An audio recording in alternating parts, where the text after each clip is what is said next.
चमत्कारी बहू की लालची सास। राजगढ़ की गौरी अपने माता पिता की इकलौती संतान थी। गौरी के पिता मेहनतकश किसान थे। वो सारा दिन खेतों में काम करते। गौरी अपनी माँ का किचन में हाथ बटाती। वो जंगल से लकड़ियाँ बीनती और माँ के चूल्हे में मदद करती। एक दिन वो जंगल में लकड़ी बीनने गई थी कि तभी उसे रोने की आवाज आती है।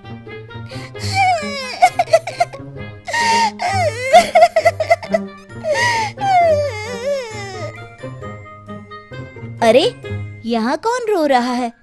इस जंगल में भला किसी के रोने की आवाज? जरूर कोई जंगल में फंस गया होगा।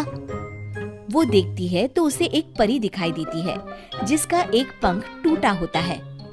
अरे, तुम कौन हो और क्यों रो रही हो? मैं परीलोक की रानी हूँ। पृथ्वीलोक में घूमने आई थी, लेकिन देखो ना, मेरे पंख ही टूट गए। अब मैं कैसे उड़ान भरूंगी? अरे, इसे जोड़ना तो आसान है। रुको, मैं अभी जोड़ देती हूँ।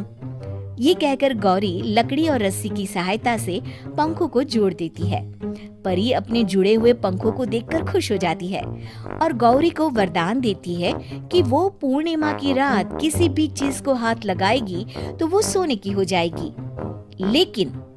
लेकिन गलती से अगर उसने किसी इंसान को छू लिया तो वो अगली पूर्णिमा तक सोने का ही रहेगा।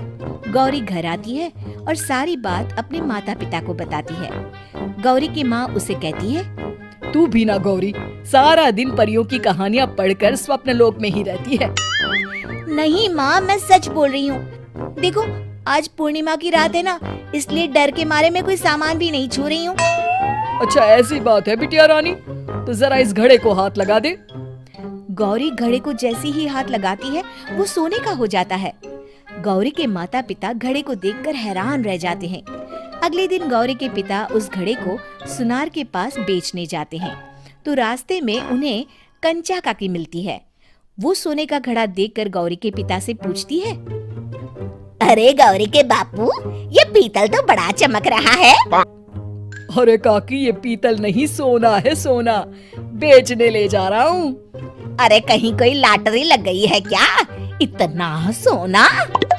गौरी के पिता काकी को गौरी को परी द्वारा दिए वरदान के बारे में बताते हैं। काकी गौरी के पिता की बात सुनकर सोच में पड़ जाती है और फिर अगले दिन काकी गौरी के घर आती है। गौरी के बापू, तुम्हारे लिए मैं खुशखबरी लाई हूँ। तभी गौरी की माँ पूछती है, क्या खुशखबरी है काकी? अरे, तुम्हारी बेटी का रिश्ता मैं अपने बेटे से करना चाहती हूँ। अरे, कब तक अपनी सयानी लड़की को घर पर बिठा कर रखोगी? हाँ, देखो काकी, मैं ऐसे ही व्यक्ति से अपनी बेटी की शादी कराऊंगा जो गौरी के वरदान से नहीं, उसके गुणों को समझे। अरे, हमें तो गौरी के गुण अच्छे लगे, इसीलिए तो आ गई हूँ मैं। फिर गौरी के माँ बाप मान जाते हैं और उसकी शादी काकी के बेटे से हो जाती है। अगले दिन, अरे गौरी, कल पूर्णिमा की रात है। तुम्हारे पिताजी परी के वरदान के बारे में बता रहे थे, तो मैं ना कुछ चीजें रख दूंगी, जरा हाथ लगा देना।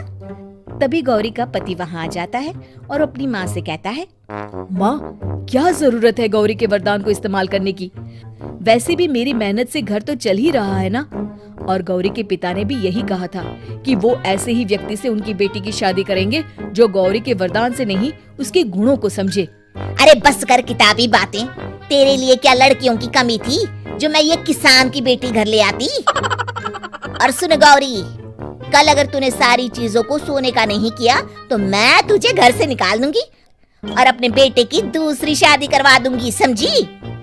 इतना कहकर गौरी की सास वहाँ से चली जाती है। अगली पूर्णिमा की रात गौरी की सास गौरी के सामने ढेर सारे बर्तन रख देती है और कहती है, जल्दी कर गौरी, रात खत्म हो जाएगी। जल्दी जल्दी इन सारे बर्तनों को हाथ लगाकर सोने का कर दे। गौरी करती भी तो क्या, वो जैसे ही एक छोटे से बर्तन को छूने वाली होती है कि उसकी सास भड़क जाती है। क्या मजाक बना रखा है?